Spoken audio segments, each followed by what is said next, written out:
Tutur Tinula, sebuah sandiwara radio serial, produksi Sanggar Cerita dan teater Sanggar Prativi. Sebuah kisah dengan latar belakang sejarah runtuhnya Singasari dan berdirinya Kerajaan Majapahit. Cerita ini ditulis dan diolah oleh S. Tijab, hiasan musik dan sutradara J. Ispriyonoka.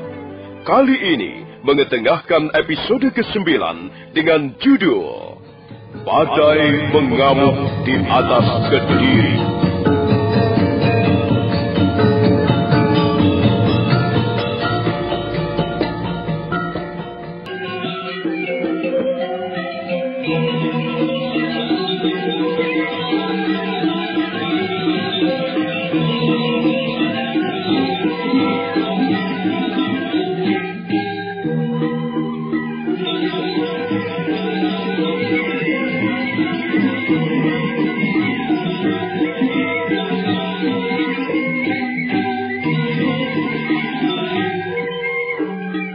Mendadak wajah Sakawuni berubah menjadi liar.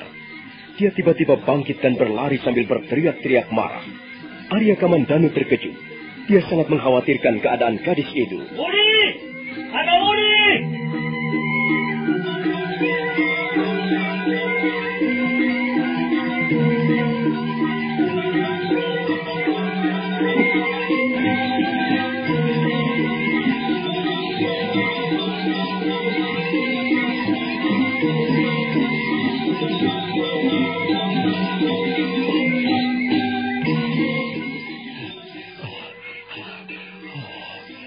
Apa yang akan dilakukan Sakawuni terhadap ibunya? Jangan-jangan mereka akan bertengkar dan bertawa. Kasihan mereka itu. Tapi aku harus menjaga ayahanda banyak kapuk. Dia sedang terluka parah. Apa yang harus kulakukan sekarang? Mengapa keadaan ini menjadi begini? Serba susah. Mudah-mudahan saja Sakawuni segera sadar. Mudah-mudahan saja Dewi Tunjung Biru segera bisa memahami keinginan putrinya. Arya Kamandanu tidak meneruskan mengejar Sakawuni. Dia membalikkan tubuhnya, kemudian bergegas melangkah ke arah pondok, di mana banyak kapuk ditinggalkan. Jadi sangat ringan.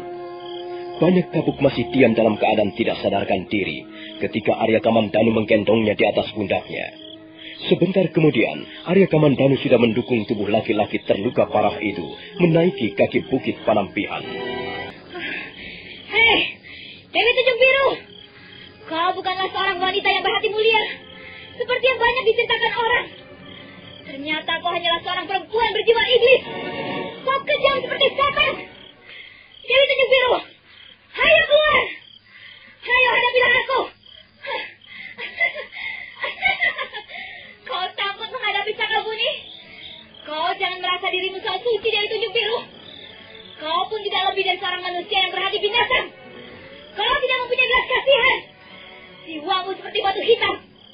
Apa sebenarnya yang kau bangga-banggakan selama ini Dewi Tunjung Biru?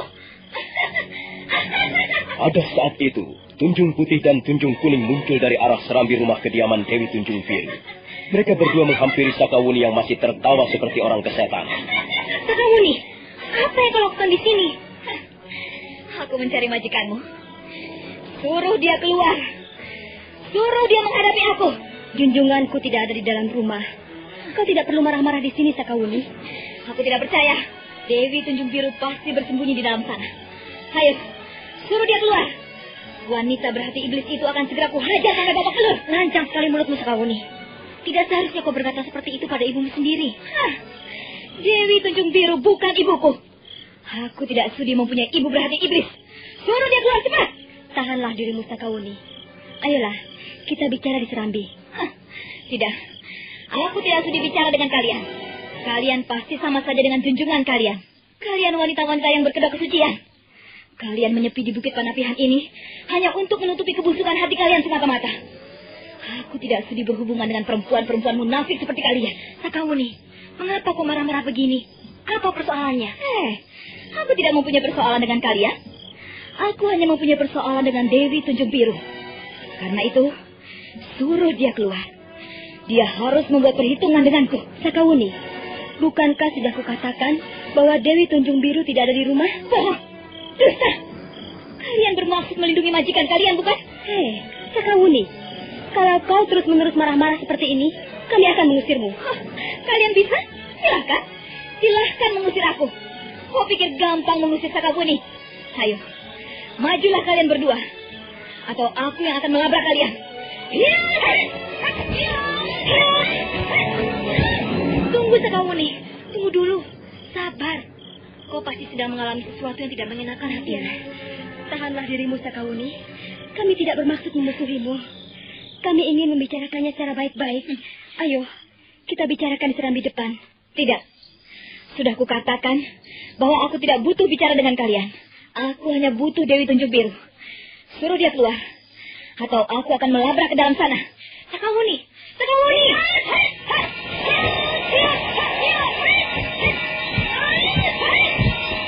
Sakawuni sama sekali tidak memberi kesempatan Tunjung Putih dan Tunjung Kuning untuk mengadakan perlawanan. Dia terus menggebrak. Tunjung Kuning dan Tunjung Putih seketika menjadi kelabakan. Sakawuni memang mempunyai kemampuan di atas mereka. Karena itu, walaupun mereka berusaha mengadakan perlawanan sejadi-jadinya, namun hal itu tidak dapat berlangsung lama. Akhirnya Sakawuni dapat merobohkan mereka berdua.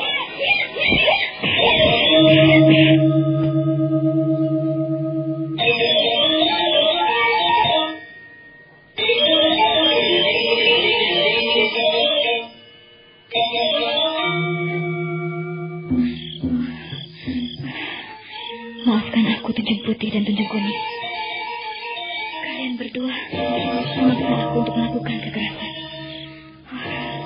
Tapi salah kalian sendiri. Mengapa kalian berusaha menghalang-halangi Sakawuni? Sekarang tiba giliranmu, Dewi Tunjung Biru. Jangan enak-enak kau bersembunyi di dalam bilikmu. Ini lihat, Sakawuni yang datang.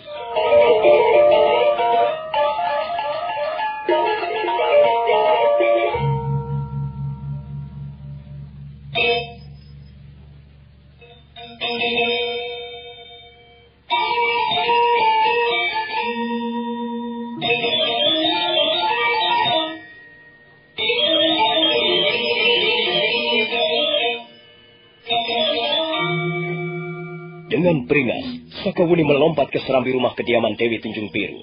Dia tidak menunggu lebih lama lagi.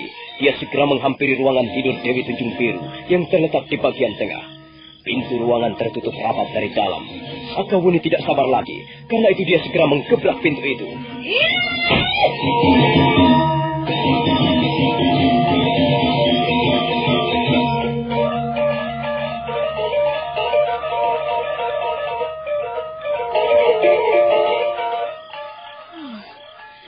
Ruangan ini kosong. Dia tidak ada di sini. Dia pasti sudah melarikan diri. Dasar perempuan pengecut. Dia selalu menuduh ayahku tidak bertanggung jawab. Tapi ternyata dia sendiri pun tidak lebih dari seorang wanita pengecut. Kurang ajar. Akan kucari dia. Akan kucari sampai ke ujung dunia sekalipun. Kau telah membuatku kecewa, Dewi Tunjung Biru. Kau telah menyakiti hatiku. Kau harus menerima pembalasanku. Aku tidak terima. Ayahku kau hina dan kau lecehkan seperti itu.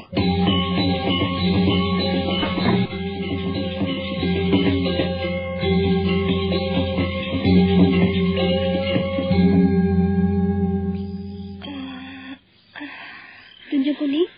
Tunjung Kuning? Tunjung Kuning? Rupanya aku telah pingsan, Tunjung Putih. Aku telah tidak sadarkan diri. Iya. Kita telah gagal mencegah Sakawuni, Tunjung Kuning.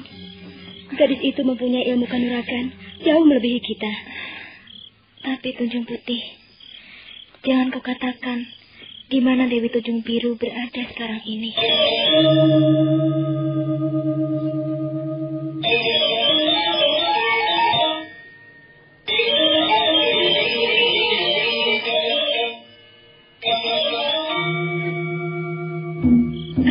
Sakawuni? Kalian tidak perlu menipu aku. Apa maksudnya, Sakawuni? Katakan, di mana junjunganmu berada sekarang ini? Tunjung Putih, awas. Kalian jangan coba-coba menipu dan mempermainkan aku. Kalau tadi kalian hanya kubuat pingsan, tapi aku bisa bertindak lebih kejam lagi. Sakawuni, bukankah kau sudah menemui beliau di dalam biliknya? Tunjung Kuning, kau jangan berpura-pura bodoh. Kau tidak perlu melindungi wanita seperti Dewi Tunjung Biru itu. Apa keistimewaannya wanita seperti itu? Apa kebisaannya? Dia bukanlah wanita yang pantas dihormati. Cepat katakan, di mana dia sekarang berada? Jadi kalian tidak mau mengatakan? Hah? Katakan cepat. Katakan. Aduh. Baik Sakawuni. Baiklah. Akan kukatakan. Kau membohongi aku. Kalian berdua akan kubunuh sekarang juga. Tidak Sakawuni. Aku tidak akan membohongimu. Baiklah, akan kukatakan.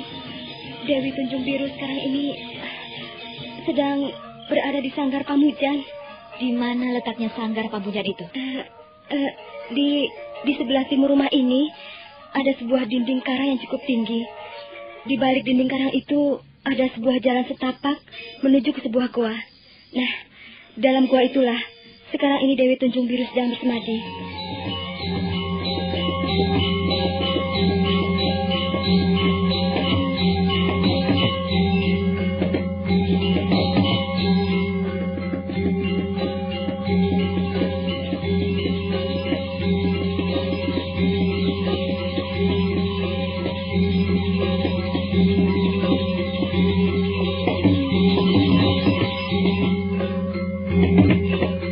Baru saja Sakawuni melangkahkan kakinya menuju arah yang ditunjukkan Tunjung Putih. Pada saat itu, Arya Kamandanu datang sambil mendukung tubuh banyak kabuk. Tunjung Putih dan Tunjung Kuning segera membantunya. Mereka membaringkan banyak kabuk di atas balai, di bagian serambi depan rumah kediaman Dewi Tunjung Biru.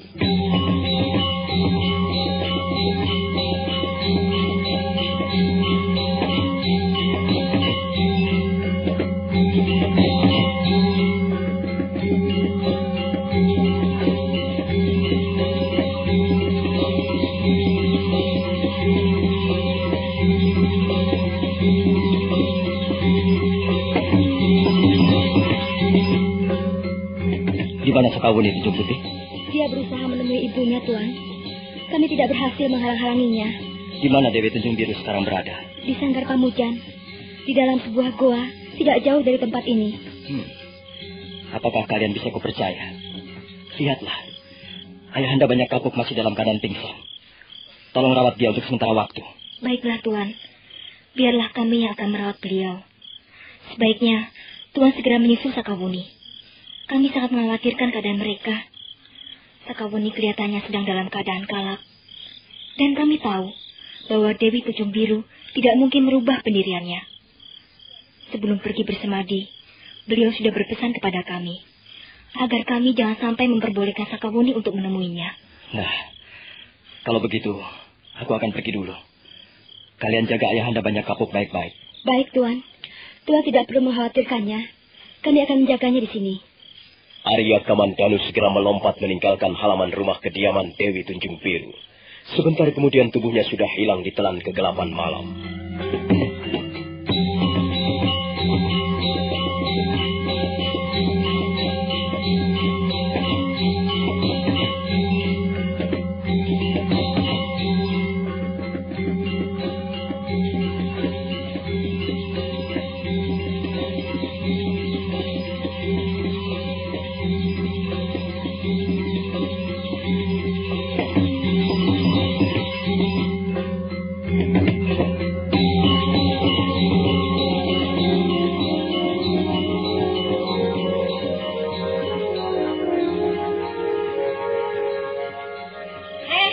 Dewi Tunjung Biru, apa yang kau lakukan di situ? Kau tidak perlu memuja semedi pada para dewata. Hatimu kotor berdebu. Hanya manusia yang berjiwa bersih dapat melakukan puja semedi dengan sempurna. Lebih baik kau keluar dan menemui aku, Dewi Tunjung Biru. Tak ada perlunya kau mendekam di dalam gua itu. Ayo, keluarlah.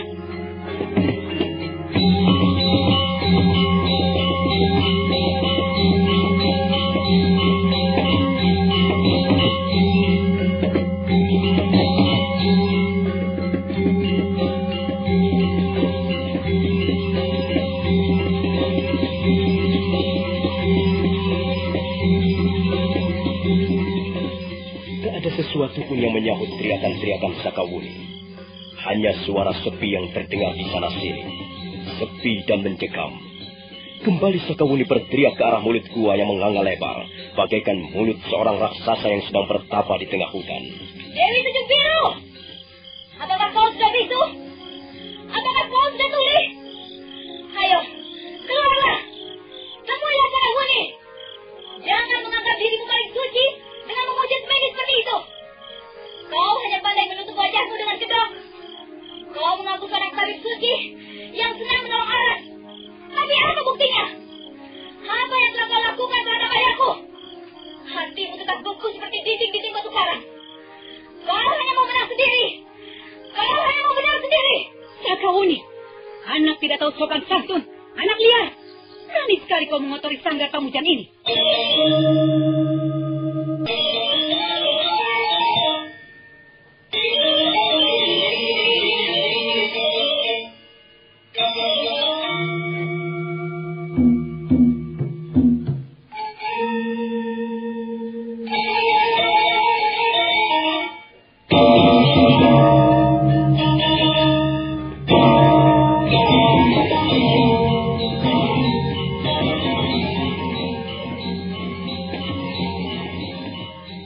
Sakawuni mendengus keras.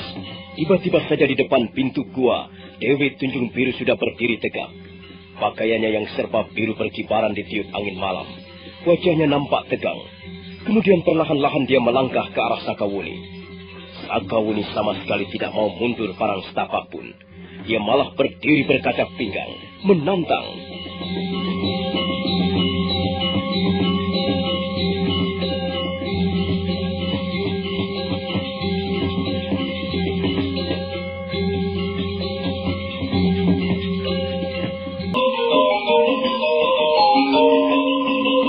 Menyusul ibunya ke sanggar Pamujan yang terletak di bagian timur rumah kediamannya.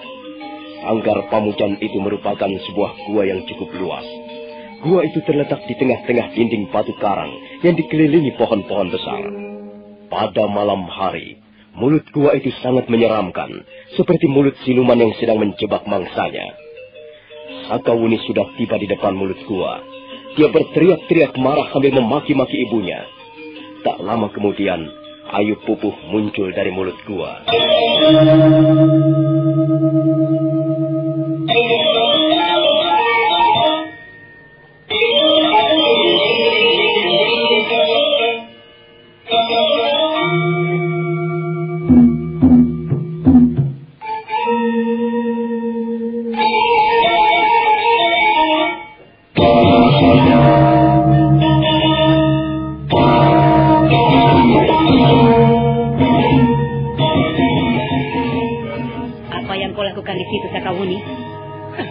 Benar-benar anak tidak tahu sopan santun. Anak liar. Memang. Aku anak liar. Sakawuni anak brutal. Anak tidak tahu adat. Tidak tahu sopan santun. Tidak tahu tata krama. Sakawuni memang lain dengan Ayu Pupuh. Ayu Pupuh adalah seorang wanita yang lembut. Selembut sutra. Hatinya mulia bagaikan bidadari. Ayu Pupuh adalah seorang wanita yang budiman. Pantas dihormati. Pantas dipuja-puja. Wanita yang ternama karena keahlian mengobati penyakit seseorang. Diam, Sakawuni. Hentikan kata-katamu. Hah? Apa hakmu melarang aku berbicara? Sakawuni. Sudahlah. Aku tidak ingin ribut dengan anakku sendiri. Apa? Aku anakmu? Oh, apakah pantas Ayu Pupuh seorang wanita berhati mulia mempunyai anak seperti Sakawuni? Sakawuni. Kesabaranku ada batasnya. Sekalipun kau adalah anakku sendiri, tapi kau tidak bisa memaksakan keinginanmu atas diriku. Apa yang telah kau alami dengan orang yang bernama Banyak Kapuk sama sekali berbeda dengan apa yang telah kau alami dengan manusia berhati busuk itu. Ayahku tidak berhati busuk. Ayahku adalah seorang laki-laki yang bertanggung jawab. Kalau kau mau sedikit saja membuka hatimu, kau akan segera melihat siapa sebenarnya Banyak Kapuk. Tidak, Sakawuni. Aku sudah berjanji di dalam hati. Bahkan sebelum meninggalkan Tanibala, janji itu sudah puluhan kali kuucapkan dalam hati. Aku tidak mau bertemu lagi dengan Banyak Kapuk. Ayahku memang pernah mempunyai kesalahan padamu. Tapi dia sudah mengakuinya. Dia sudah menyadarinya. Mengapa hatimu masih membeku? Mengapa hatimu masih juga belum mau terbuka? Hah, Di mana letak kemuliaanmu? Terserah. Terserah kau akan mengatakan apa padaku, Sakawuni. Yang jelas, kau tidak akan bisa membujukku lagi. Sudahlah. Lebih baik kau segera pergi dari sini. Tempat ini adalah tempatku bersemedi. Di tempat inilah aku bisa memperoleh ketenangan batin yang sesungguhnya. Omong kosong. Kau tidak akan pernah memperoleh ketenangan batin yang sesungguhnya. Kau hanya akan menipu dirimu sendiri. Sakawuni, tinggalkan tempat ini. Tidak. Kalau begitu, kau harus memilih salah satu, Sakawuni. Aku atau banyak kapuk. Sakawuni terkejut mendengar ancaman Ayu Pupuh alias Dewi Tunjung Biru. Dia mundur selangkah. Sementara itu Dewi Tunjung Biru sudah mempersiapkan jurus-jurusnya untuk menyerang. Sakawuni tahu bahwa dia sekarang terpaksa menghadapi ibunya dengan jalan kekerasan. Tapi dia adalah seorang gadis yang keras hati. Dia pun tidak ingin mengalah. Demikian pula Ayu Pupuh tidak mau mengalah. Dua-duanya sekarang sudah berhadap-hadapan, bagaikan dua elang betina yang ingin berlaga. Pilih salah satu, Sakawuni. Aku atau banyak kapuk. Kalau kau masih juga tidak mau pergi dari sini, aku akan segera menyerangmu. Dan itu artinya kau memilih banyak kapuk.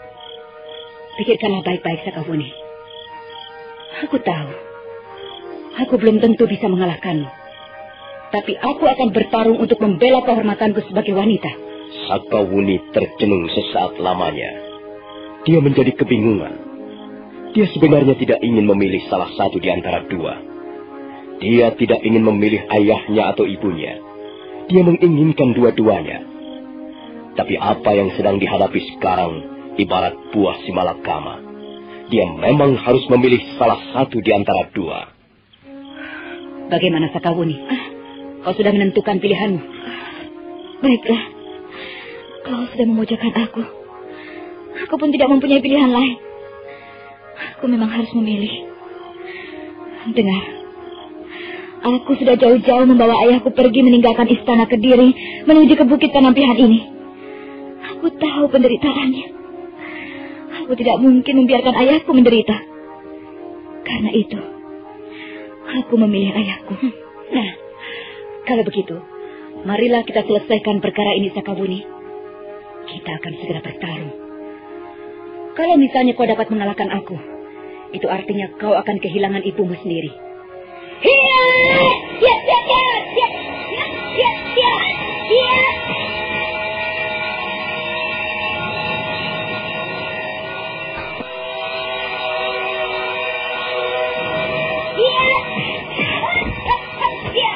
Dewi Tunjung Biru langsung menyerang. Sakawuni berusaha membentengi serangan-serangan ibunya dengan jurus-jurus lawan seribu. Ilmu kanuragan yang mereka pergunakan sama persis. Karena itu pertandingan berlangsung dengan seru dan ulet. Tapi nampak Sakawuni jauh lebih lincah karena usianya yang masih muda. Dua jurus segera terlalu. Pertarungan masih berlangsung dengan sengit. Dewi Tunjung Biru berusaha mempertahankan diri dari serangan-serangan balik Sakawuni yang cukup berbahaya. Sekalipun usianya lebih tua, namun dia mempunyai pengalaman yang lebih luas. Di samping itu dia juga mempunyai kesabaran dan ketekunan. Sakawuni menjadi sangat penasaran. Tiba-tiba darah mudanya menggelegak. Secepat kilat dia melompat mundur, kemudian berdiri tegak. Kedua belah telapak tangannya ditutupkan ke telinganya. Dewi Tunjung Biru terkejut. Dia pun segera mundur selangkah. Ayo Dewi Tunjung Biru, teruslah menyerang. Aku sudah siap. Sakawuni, aku tahu.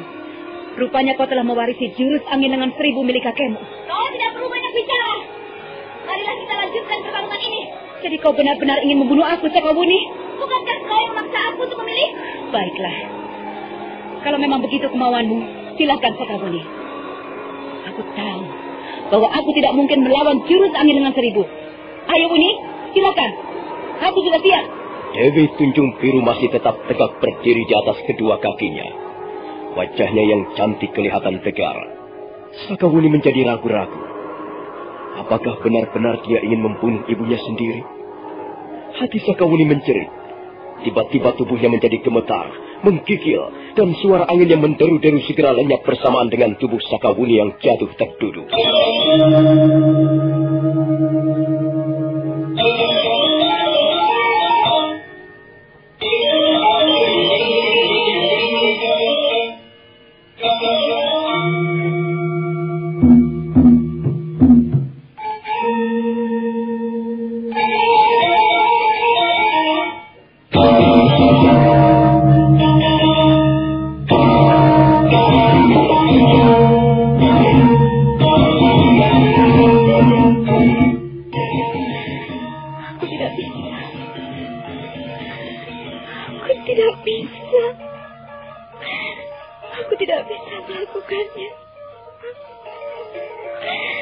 Sebenarnya aku tidak bisa memilih salah satu di antara kalian.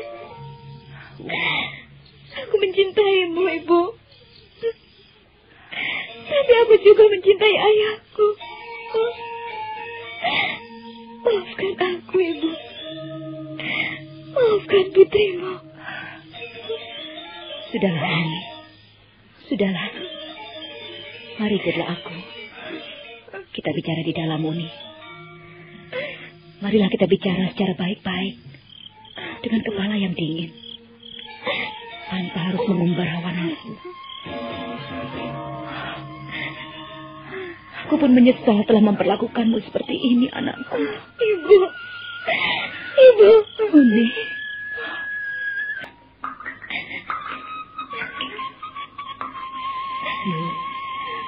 Uni. Sudahlah. Jangan menangis. Bagaimana saya tidak menangis, Bu? Tanyalah apa yang kuinginkan. Mengapa Ibu tidak pernah menanyakan apa yang kuinginkan? Dengarlah, Bu. Dalam hidup ini, tak ada lagi yang kuinginkan yang akan membuatku bahagia, kecuali ibu dan ayah bisa bersatu kembali. Saya sangat mendambakan kasih sayang ibu dan ayah. Alangkah bahagianya kalau ayah dan ibu dapat rukun kembali dan kita bisa hidup bersama-sama.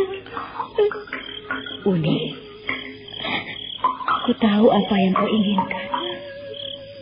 Rasanya berat sekali untuk menuliskan keinginanmu itu. Ayah sudah menyesali perbuatannya, Bu.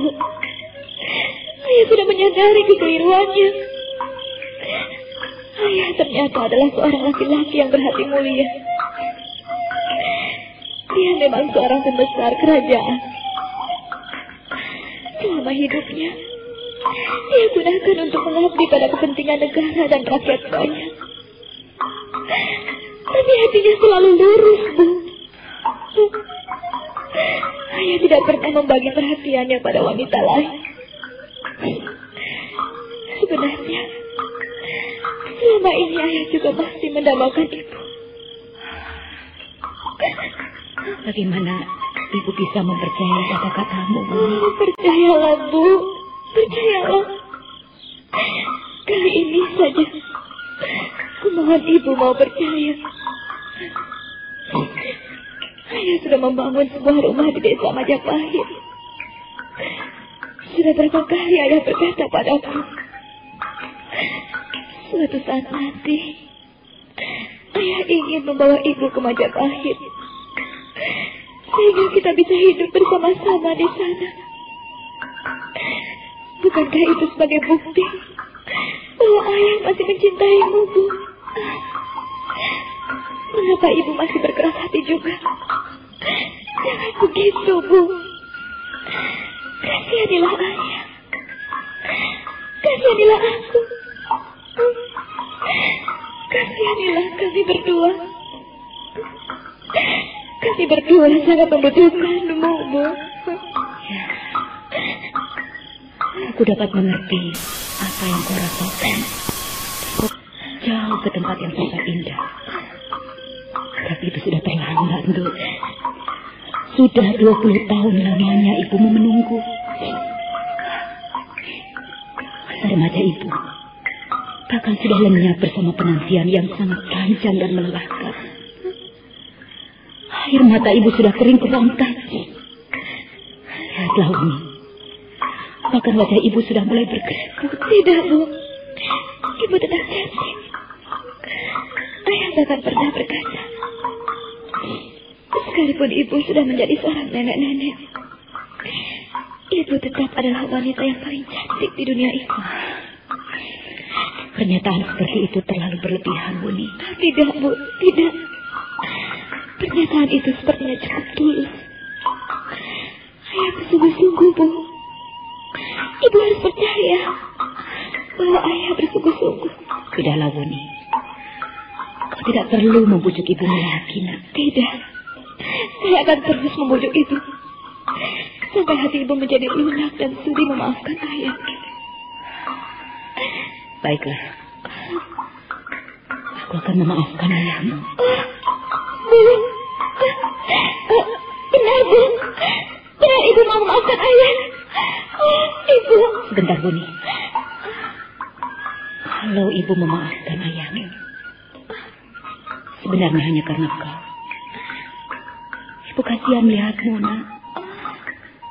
Ibu tidak ingin kau menderita karena perbuatan kami. Kalau begitu pernyataan maaf ibu tidak tulus. Jangan mengharap terlalu banyak, Buni. Aku pun tidak bisa memberikan lebih dari yang seharusnya kuberikan padamu. Sekarang kembalilah. Tinggalkanlah tempat ini, Buni. Dan bawalah bunga tunjung biru ini untuk mengobati luka-luka banyak kapuk. Bagaimana dengan ibu? Sudahlah. Biarkan ibumu sendiri. Ibu sudah terbiasa dengan keadaan seperti ini, Buni. Ibu tidak mempunyai keinginan yang lebih banyak. Ibu sudah cukup bahagia dengan keadaan seperti ini. Sudahlah, Nduk. Pergilah.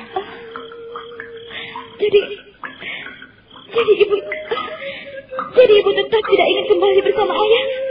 Sudahlah, Buni. Lupakan saja soal ibumu ini. Baik, Bu. Baik. Saya sudah cukup berusaha. Tapi rupanya saya telah gagal. Saya tidak berhasil membuka jendela hati ibu. Saya menyesal sekali. Saya merasa hidup saya tidak ada artinya lagi. Baiklah, Bu. Baik. Saya tidak perlu membawa bunga tunjung biru ini. Biarlah ayah tidak dapat disembuhkan. Saya tidak peduli lagi. Biarlah ayah mati. Selamat tinggal, Bu. Buni. Selamat tinggal. Buni. Satu Buni.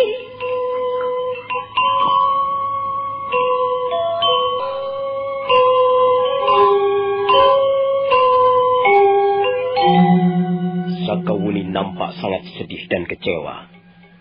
Harapannya untuk bisa mempersatukan kembali ayah dan ibunya mendadak berantakan di jalan. Gadis itu kemudian melangkah terhuyung-huyung meninggalkan mulut gua. Ayu Pupuh merasa sangat terpukul. Matanya menjadi panas dan butiran-butiran air mata mengalir membasahi pipinya yang halus. Ada semacam benda yang sangat berat menekan dadanya. Setelah tubuh Sakawuni lenyap di kegelapan malam, Ayu Pupuh alias Dewi Tunjung Biru mendesah perlahan. Sang Hyang Widi, berilah hambamu ini petunjuk. Pikiranku sedang gelap, hatiku sedang kacau. Berilah hambamu ini penerangan, Sang Penguasa Jagat. Apakah jiwaku sudah bersih? Apakah artinya jiwa yang bersih, hati yang bersih? Sungguh berat untuk melaksanakan pengetahuan yang sudah kita miliki sejak lama. Sungguh berat untuk melaksanakan apa yang bisa kita katakan dengan mudah. Kata-kata gampang diucapkan. Pengertian-pengertian mudah dipahami secara lahir. Tapi sungguh berat untuk mengalaminya sendiri. Dulu aku pernah menasihati Sakawuni bahwa seorang wanita harus berjiwa besar, harus penuh maaf, harus penuh pengampunan, tidak boleh mendendam, harus mampu melihat kenyataan.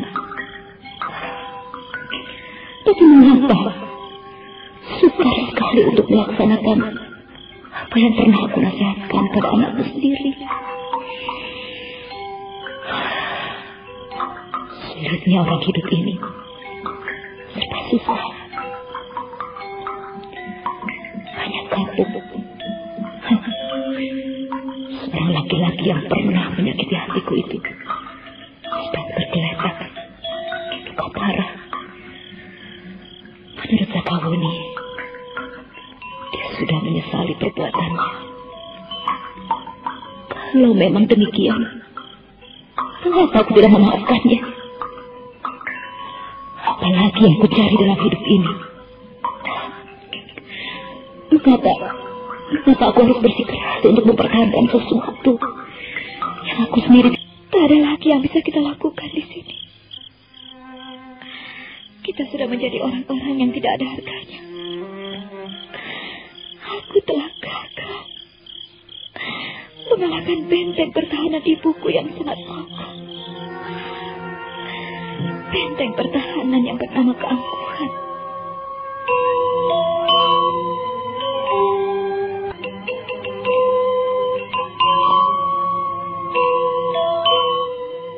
Sakawuni benar-benar telah putus asa. Dia sangat kecewa melihat sikap ibunya. Karena itu dia bermaksud membawa ayahnya pergi dari puncak Bukit Panampihan.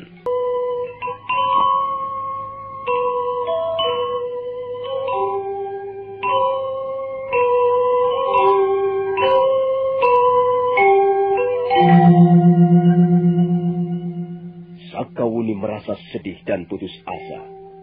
Dan hatinya semakin tambah teriris setiap kali memandang wajah banyak kapuk ayahnya. Sementara itu malam semakin tua. Bintang bertaburan di atas langit kelam.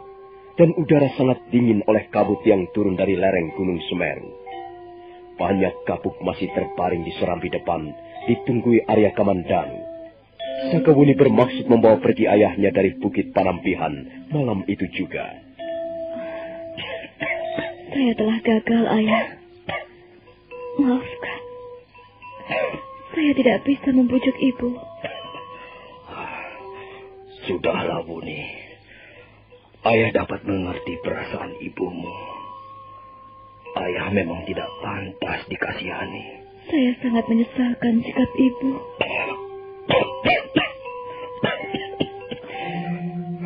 Ya.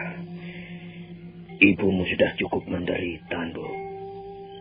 Semua ini memang kesalahan ayah. Tapi bukankah ayah sudah menyesalinya? Apakah orang hidup tidak boleh mempunyai kesalahan? Kalau setiap kesalahan yang dibuat manusia di muka bumi ini tidak bisa dimaafkan,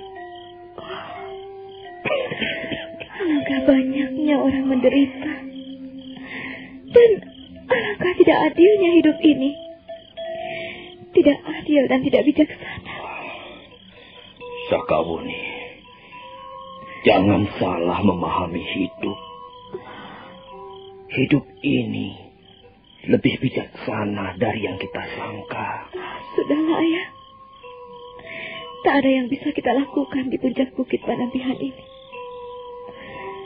Lebih baik kita segera pergi. Lalu bagaimana dengan luka-luka ayahmu, Sakawuni? Ya, tentu saja kita harus mengobatinya, Kamandanu. Tapi bukan di sini.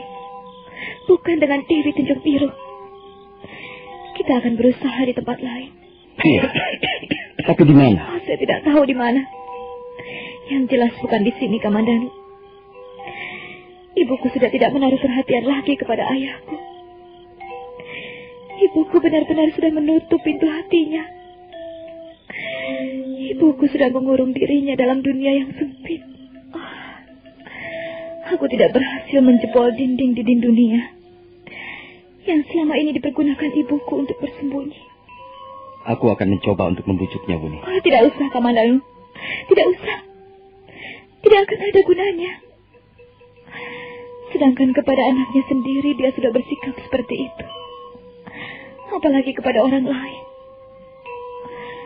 Aku tidak ingin kekecewaanku semakin bertambah besar, Kamandanu. Sudahlah. Lebih baik kita segera membawa pergi ayah dari sini. Ayolah, Kamandanu. Bantulah aku. Mari, Ayah. Mari kita tinggalkan jejak Bukit Panampihan. Tunggu, Sakawuni. Jangan terburu nafsu. Siapa yang terburu nafsu? Sudah jelas ayah tidak akan mendapat pengobatan di sini. Kita mau apa lagi? Kita mau mengharapkan apa lagi, Kamandanu? Sudahlah. Mendadak di hadapan mereka muncul sesosok tubuh wanita. Wanita itu berdiri tegak, diam, sama sekali tidak bergerak, bagaikan arca pualam. Kalian hendak kemana? Ayo, Kamandanu. Kita jangan menghiraukan siapa-siapa lagi. Kita tidak pantas untuk tinggal lebih lama di puncak bukit Panampihan ini. Tempat ini milik seorang pertapa yang suci, yang mulus hatinya, tak pernah mengenal dosa. Bukan karena apa-apa. Aku malu, Bobo. Aku merasa berdosa padamu. Aku merasa tidak mempunyai muka untuk menemuimu. Tapi Sakawuni telah memaksaku. Akhirnya aku datang juga ke tempatmu ini. Maafkan aku, Bobo. Maafkan kami. Kau berhak untuk menentukan sikapmu. Kalau memang kau tidak bersedia mengobati luka-lukaku, biarlah kami pergi ke tempat lain. Tidak, Kakang Banyak Kapuk. Kalian tidak usah pergi ke tempat lain. Biarlah aku yang akan mengobati luka-lukamu, Kakang. Bobo, aku malu, Bobo. Aku malu pada diriku sendiri. Lupakanlah masa lalu kita, Kakang Banyak Kapuk. Sekarang, marilah kita melihat ke depan demi Sakawuni. Jadi, kau sudi memaafkan aku, Bobo.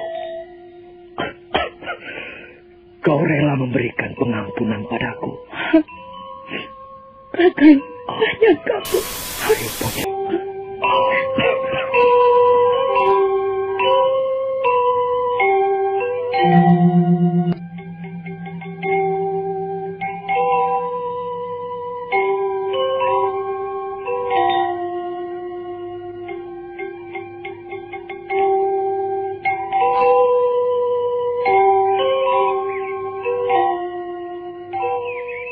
Pagi itu sangat cerah. Pagi yang paling cerah yang pernah dirasakan oleh Sakawuni. Hatinya benar-benar merasa bahagia dan berbunga-bunga. Mereka sekarang duduk di serambi depan. Banyak Kapuk duduk bersandar di dinding. Sementara Arya Kamandanu dan Sakawuni duduk di sebelahnya. Ayu Pupuh baru saja memeriksa luka-luka Banyak Kapuk. Kakang Banyak Kapuk. Iya. Biarlah saya pergi sebentar, Kakang. Saya akan meramu obat-obatan untuk Kakang. Tunggu sebentar, Bobo. Ada hal-hal penting yang ingin kukatakan padamu. Sakawuni, kau juga boleh mendengarnya. Juga Arya Kamandanu boleh mendengar sebagai saksi. Soal apa, Kakang?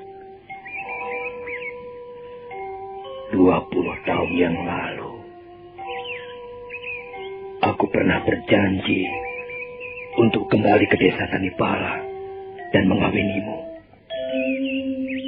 Tapi rupanya janjiku itu harus berlarut-larut hingga sekarang.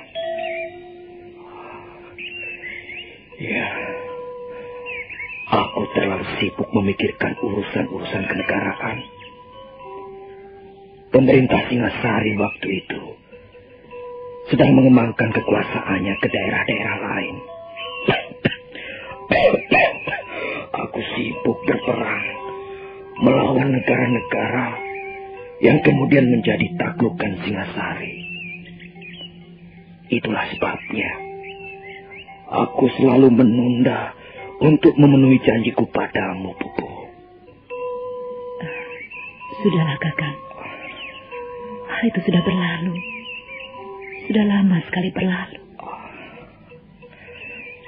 Sekarang, aku ingin menepati janjiku, Bobo.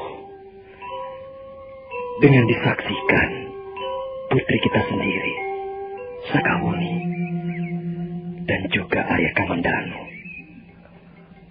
Pagi ini, Aku ingin mengucapkan janji perkawinan padamu. Lihatlah, Pupu. Aku mempunyai sebuah cincin. Cincin ini dulu adalah pemberian almarhum ibuku. Ibuku pernah berkata, sebelum beliau wafat, bahwa cincin ini hanya boleh kuberikan kepada seorang wanita yang telah resmi menjadi istriku. Nah, ayo Pupu, pagi ini aku melamarmu. Maukah kau menjadi istriku? Kakang banyak kapuk. Sudahlah. Apa artinya semua ini? Jawablah, Pupu. Maukah kau menjadi istri banyak kapuk? Jawablah. Jawablah dengan jujur. Kakang banyak kapuk. Selama hidupku, aku hanya mengenal seorang laki-laki.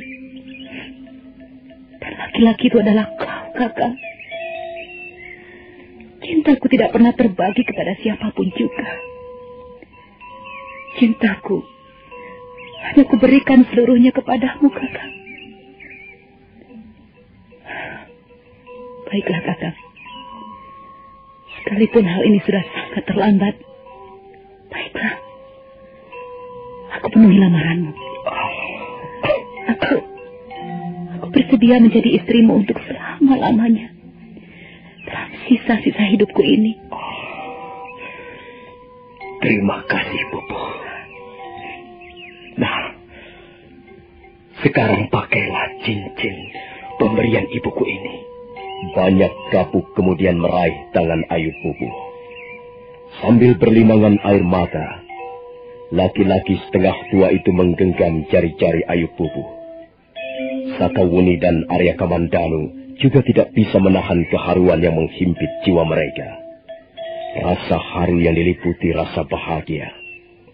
Kemudian pelan-pelan banyak kapuk menyematkan cincin pemberian ibunya ke jari Ayu Pupu. Setelah itu, mereka pun berdekatan dengan sangat mesra, disaksikan oleh putri mereka sendiri, Arya Kamandanu, dan pagi yang sangat cerah. Ayu Pupu. Ayu Pupu, istriku. Kaulah istriku sekarang. Banyak kapuk.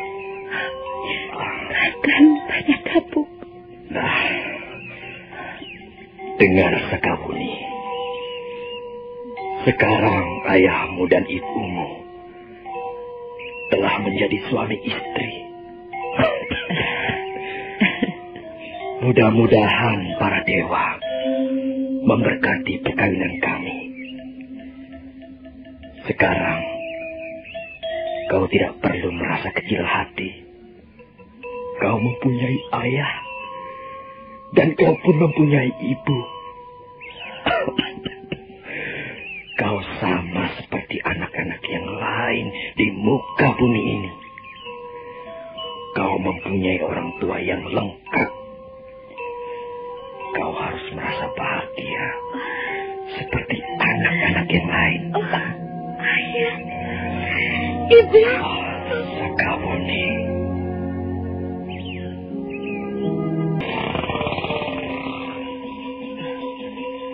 Masuklah, anakku. Duduklah di sini. Iya, Bu.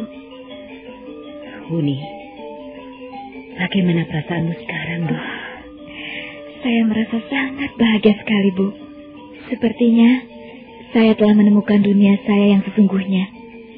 Dunia seorang anak. Syukurlah. Aku pun merasa bahagia sekali, Wuni. Akhirnya aku dapat menjadi istri ayahmu. Walaupun dengan upacara yang sangat sederhana. Oh ya, bagaimana keadaan ayahmu? Ayah tidur, Bu. Ayah tidur pulas sekali. Mungkin dia terlalu lelah hari ini. Ayah terlalu banyak bergurau dan tertawa. Ada apa, Bu? Bu, ada apa? Tidak ada apa-apa, Buni. Sepertinya Ibu ingin mengatakan sesuatu. Iya. Ibu ingin bicara tentang luka-luka ayahmu, Buni. Oh, ada apa dengan luka-luka ayah? Mengapa Ibu belum juga mengobatinya dengan bunga tunjung biru? Sudahlah, Nduk. Sudahlah. Jangan kau tanyakan lagi soal itu. Oh, ada apa, Bu? Ada apa dengan luka-luka ayah? Oh, Sang Hyang Widi, mudah-mudahan kau memberi ketabahan dalam hati kami. Kaulah yang menguasai nasib kami. Kami hanya tinggal menjalankan dan menuruti apa saja yang menjadi kehendak-Mu. Ada apa, Bu? Ada apa dengan ayah? Katakanlah, mengapa Ibu tidak segera mengobati ayah dengan bunga tunjung biru? Cepat, Bu. Gunakanlah bunga tunjung biru untuk mengobati luka-luka ayah. Ayo cepat, nanti terlambat. Dengarlah, Buni. Menjelang sore tadi, ayahmu terbatuk-batuk dan mengeluarkan darah lagi. Kemudian, Ibu melihat pelupuk mata ayahmu berwarna kekuning-kuningan. Apa maksud Ibu? Apa artinya itu, Bu? Kasihan kau, anakku. Kasihan kau, Buni. Tapi mudah-mudahan saja hal itu tidak terjadi. Dengar, Buni. Jika seseorang terluka akibat racun yang sangat dahsyat dan pelupuk matanya menjadi berwarna kekuning-kuningan, itu tandanya racun telah menyebar dan sampai di daerah pembuluh jantung. Lalu bagaimana, Bu? Apakah ayah masih bisa disembuhkan? Bu, bagaimana, Bu? Apakah ayah masih bisa disembuhkan? Jawab, Bu. Jawablah pertanyaanku.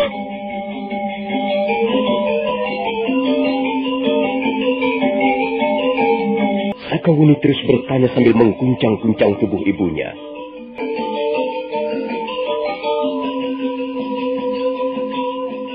Sakawuni menemui Ayu Pupuh dalam biliknya. Dia bertanya pada ibunya tentang luka-luka yang diderita ayahnya. Semula Ayu Pupuh berusaha untuk tidak mengatakan apapun juga tentang luka-luka Banyak Kapuk. Tapi akhirnya dia mengatakannya juga.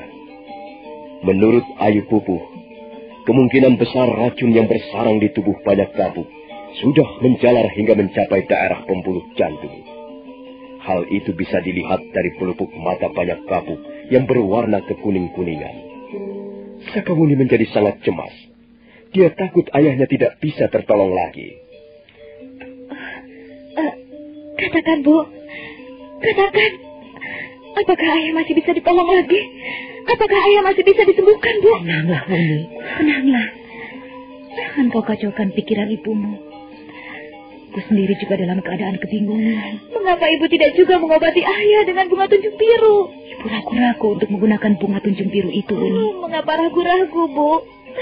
Gunakanlah bunga tunjung biru. Bukankah bunga itu ampuh sekali untuk menawarkan racun? Cepat, Bu, cepat. Gunakanlah bunga tunjung biru, nanti terlambat. Dengar baik-baik, Buni.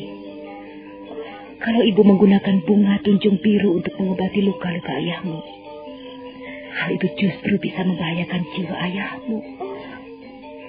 Mengapa begitu, Bu?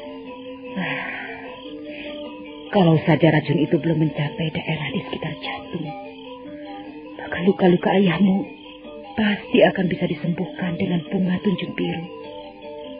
Tapi sekarang keadaannya sudah lain, Buni. Ibu tidak berani menggunakan bunga tunjung biru. Lalu, bagaimana, Bu? Bagaimana dengan ayah? Entahlah, Nduk. Ibu juga belum bisa memutuskan. Pada saat ibu dan anak itu tengah kebingungan, mendadak Arya Kamandanu muncul di tengah-tengah pintu.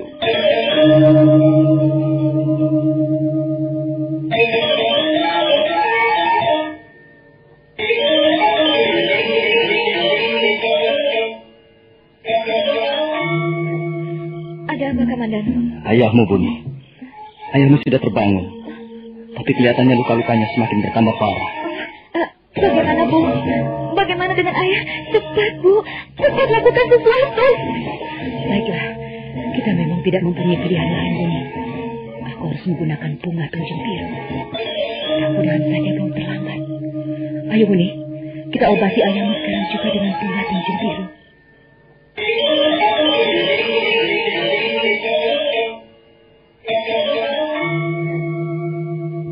Mereka bergegas meninggalkan bilik. Ayu Pupuh membawa sebuah mangkuk kristal di tangan kirinya. Mereka bertiga langsung menuju ruangan tidur banyak kabuk yang terletak di bagian samping bangunan induk. Arya Kamandanu heran. Begitu memasuki ruangan, mereka melihat banyak kabuk duduk bersandar pada dinding. Wajahnya kelihatan sangat pucat. Bibirnya seperti pecah-pecah. Pandangannya meredup seperti orang yang sedang sangat mengantuk. Sakawuni segera menghampiri ayahnya. Ayah, bagaimana keadaanmu, Ayah? Tenang, Landu. Ayah tidak apa-apa. Duduklah di sini. Mana ibu? Ini ibu, Ayah. Cepat, Bu. Cepat gunakanlah bunga tunjung biru untuk mengobati luka-luka Ayah. Ayu Pupuh segera mencelupkan bunga tunjung biru ke dalam mangkuk kristal. Mangkuk kristal yang berwarna putih dan berisi air putih itu mendadak berubah warnanya menjadi kebiru-biruan.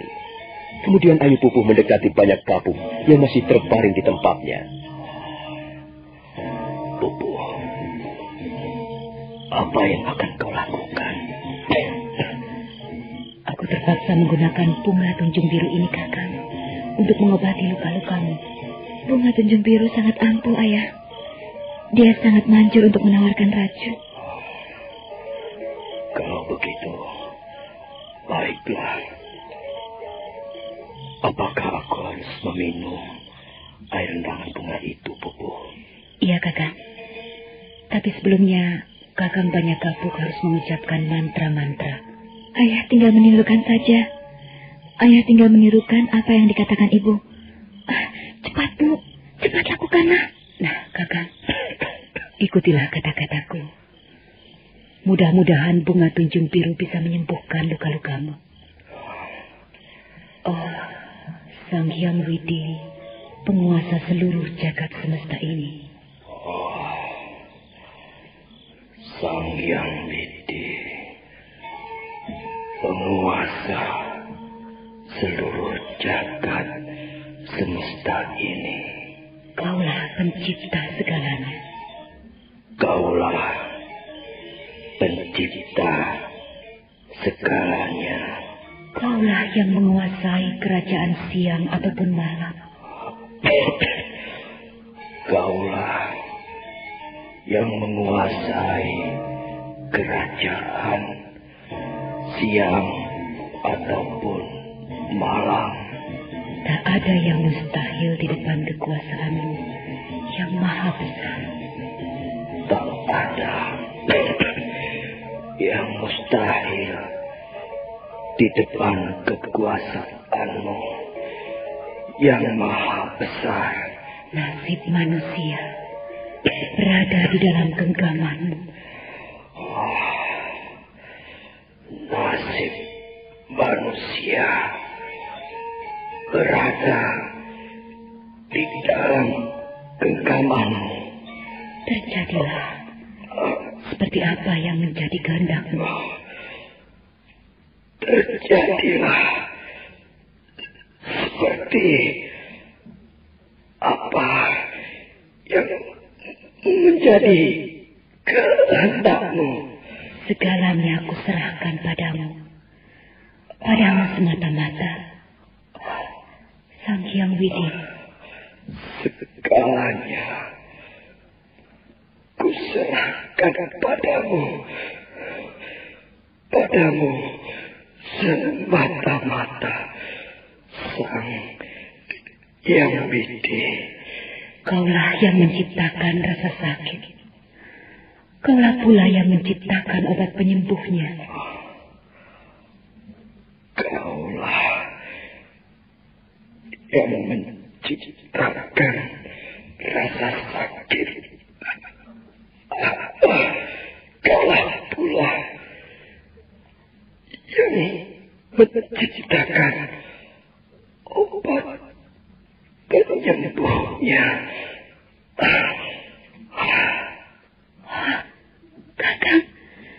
Kakang banyak kapuk.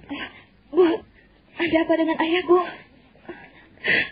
Tabahkanlah hatimu, anakku. Kuatkanlah imanmu, Wuni. Ada apa dengan ayah? Mengapa ayah diam saja, Bu? Wuni, ayahmu sudah pergi mendahului kita, nak. Ayahmu sudah meninggalkan kita semua. Ayah! Ayah! Ayah!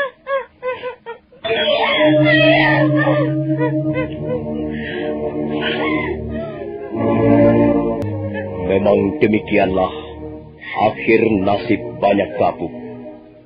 Dia meninggal di depan istri dan anak gadisnya yang sangat dicintainya. Dia meninggal setelah sebelumnya dapat menyelesaikan persoalan yang rumit di dalam keluarganya.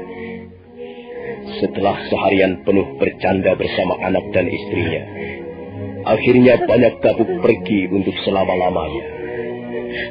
Ayu Pupuk tak dapat menahan hatinya lagi. Wanita itu menangis terseduh-seduh. Demikian pula Sakawuni terus meraung-raung sambil memeluk tubuh ayahnya yang sudah menjadi kaku. Malam itu, puncak Bukit Panampihan berkabung. Malam kelabu yang penuh diwarnai tangis sendu. Arya Kamandanu tidak bisa berbuat apa-apa. Dia pun ikut larut dalam kesedihan. Dia berusaha untuk menghibur Sakawuni, tapi nampaknya gadis itu sangat dirundung duka. Beberapa kali dia jatuh pingsan. Akhirnya, keesokan harinya, banyak kapuk dikuburkan tak jauh dari rumah kediaman Ayu Pupuk. Murid-murid Dewi Tunjung Biru yang berjumlah 14 orang ikut sibuk mengurus penguburan banyak kapuk. 2 hari telah berlalu. 2 hari tubuh banyak kapuk telah ditanam ke dalam tanah. Sakawuni masih kelihatan terguncang jiwanya. Malam itu dia tidak mau beranjak dari sisi kuburan ayahnya. Dia terus meratapi kepergian ayahnya yang dirasakannya terlalu cepat.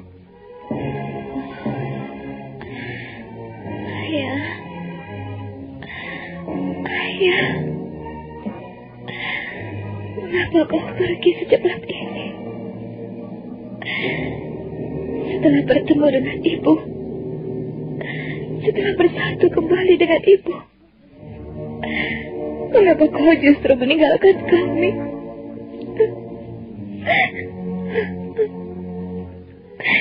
Ayah, kau pernah berjanji bahwa kau akan membawa ibu ke Majapahit. Kemudian kita bertiga akan hidup dan tinggal bersama-sama di Majapahit. Tapi ternyata kau tidak menepati janjimu, Ayah. Mengapa harus seperti ini kejadiannya? Sakawuni, Ibu, sudah landum. Jangan menangisi orang yang sudah pergi. Ayahmu dengan tenang meninggalkan kita, Wuni. Ayahmu meninggal dengan sebuah senyuman yang sangat menawan. Itu suatu pertanda bahwa ayahmu telah rela dan ikhlas meninggalkan kita, Ndu. Saudara, jangan kau tangisi lagi kepergiannya. apa artinya semua ini, Bu? Apa maksudmu, Wuni? Mengapa ayah pergi begitu cepat?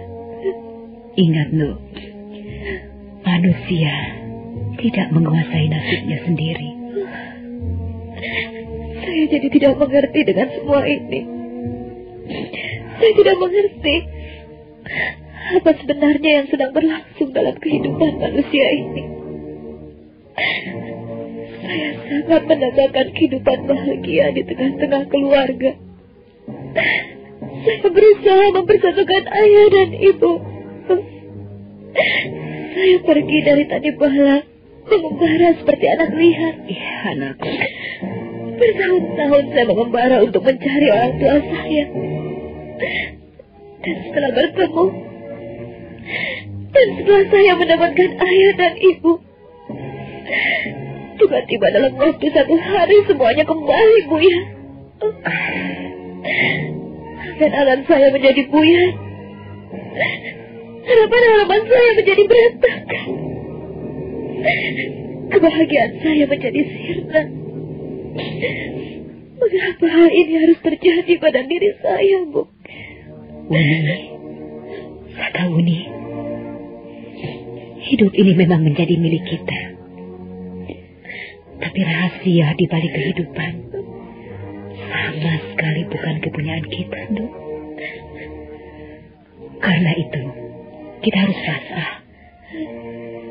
Hati kita harus sumarah. Tak ada manfaatnya kita mencari jawaban dari teka-teki kehidupan. Hal itu justru akan membuat susah diri kita sendiri dan sia-sia. Uni, manusia hanyalah setetes air dalam samudra kehidupan ini. Apalah artinya setetes air? Apa yang bisa dilakukan oleh setetes air? Karena itu, Nduk, kita harus mencampakkan pikiran-pikiran dan pertanyaan-pertanyaan seperti itu. Tapi pikiran-pikiran itu datang silih berganti, Bu. Sulit mencampakkannya begitu saja. Iya. Aku tahu, Uni. Tapi ingatlah, kau masih muda. Masa depanmu masih luas terbentang. Lebih baik kau memikirkan hal-hal yang bermanfaat untuk masa depanmu sendiri nanti. Sekarang, ayahmu sudah istirahat dengan tenang di alamnya yang baru. Sudahlah, janganlah ketenangannya itu kau usir dengan tangismu. Keringkanlah air matamu, nak. Dan tetaplah masa depanmu dengan hati yang cerah, tapi pasrah. Ibu. Anakku. Uni. Sudah 4 hari lamanya, Sakauni berada di puncak Bukit Panampihan. Sekarang menginjak hari yang kelima. Rumah kediaman Dewi Tunjung Biru masih nampak diliputi suasana berkabung. Sakauni kelihatannya masih murung. Sudahlah, Sakauni. Kau tidak boleh terus-menerus tenggelam dalam kesedihan. Hal itu justru akan merugikan dirimu sendiri. Kau tidak dapat merasakan bagaimana hatiku ini, Kamandanu. Aku benar-benar merasa kehilangan. Aku kehilangan sesuatu yang sangat berharga di dalam hidupku. Aku dapat memahami perasaanmu, Sakauni. Aku pun pernah kehilangan seperti itu. Semua orang hidup pernah merasa kehilangan. Tapi kita harus bisa berpikir sehat. Pikiran kita harus tetap jernih. Kau pikir sekarang ini aku sudah gila? Bukan begitu. Maksudku kita harus melakukan hal-hal yang bermanfaat untuk kita sendiri. Karena itu kita jangan menjadi loyo dan putus asa. Ayo, bangkitlah. Masih banyak hal-hal yang bermanfaat yang bisa kita lakukan. Baik untuk diri kita sendiri, maupun untuk kepentingan orang banyak. Bagaimana, Buni? Kau mengerti apa yang kukatakan? Iya, Kamandanu. Aku seolah-olah tersadar dari mimpi buruk. Benar. Kau benar, Kamandanu. Kasihan ayah. Kalau akhirnya aku hanya menjadi seorang anak yang mudah berputus asa, mudah patah semangat, ayahku pasti tidak akan tenang di dalam kuburnya. Ikutilah jejak ayahmu, Sakauni. Contohlah pribadinya yang tegar perkasa. Sekalipun beliau adalah salah seorang pembesar istana Singasari, kemudian menjadi salah seorang kepercayaan Gusti Sanggrama Wijaya, orang yang berkedudukan dan mempunyai pangkat. Tapi sebenarnya ayahmu adalah bukan orang yang senang hidupnya. Di atas pundak ayahmu terletak beban dan kewajiban yang sangat berat. Tapi kau pernah mendengar ayahmu mengeluh dan putus asa. Sekalipun usia ayahmu sudah mendekati setengah abad, tapi beliau masih mampu duduk di atas kuda dan berperang melawan musuh. Apakah kau tidak malu pada ayahmu, Sakawuni? Kita yang masih muda-muda harus mempunyai semangat yang lebih besar, mempunyai daya perjuangan yang lebih hebat dan perkasa.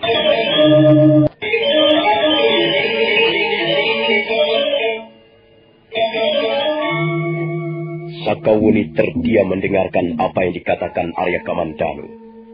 Kata-kata yang meluncur dengan tenang dan sederhana itu akhirnya mampu menggedor hatinya. Mendadak semangatnya timbul kembali. Matanya kembali bersinar. Nah, saudara pendengar, bagaimanakah kisah selanjutnya? Apa yang akan dilakukan Sakawuni dan Arya Kamandanu? Saudara pendengar, silakan menunggu seri berikutnya. Sampai jumpa.